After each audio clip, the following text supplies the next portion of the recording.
fucking laundry list that just keeps adding up unfortunate incidents for Stu Hart. So during the holidays. During the holidays, yeah, he's going, and we're coming up on Christmas now, and it's just like, oh my god, right? Again, this could be in a movie and you wouldn't believe it, but this is real life, so it's insane. So he spent several months in the Royal Alexandria Hospital in Edmonton recovering.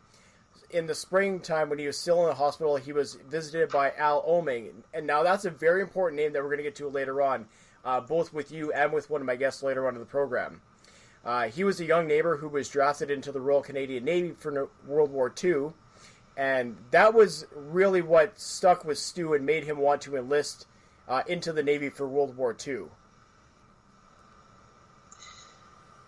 Yeah, I mean, he went to the Navy for World War II. I mean, it wasn't until... Wait, hold on. During that time, wasn't he also wrestling as well? He was wrestling, so... At the same time? Yeah, so this is where it gets funny, and this is where I wanted to bring up your point about the movie aspect of it. So, I'm sure you've seen all the Marvel movies, right?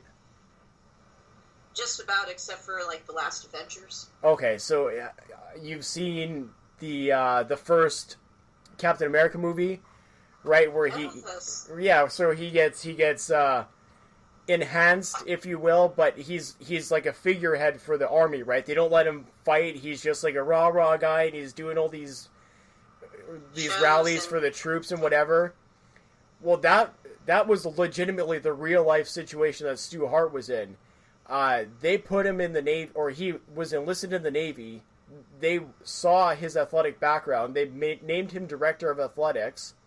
Then in 43, he was put in for a transfer out east in Canada to Nova Scotia. Now that's where essentially every Navy serviceman would leave to go fight in the Atlantic. Everybody left through Nova Scotia.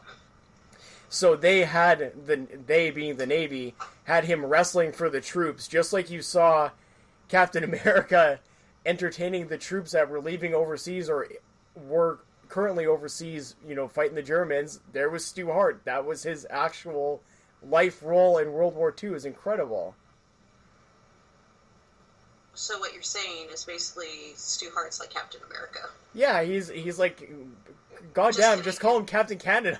Like for no, it's just I'm reading his backstory and I'm like, it's one of those things where you're like, I've seen this before.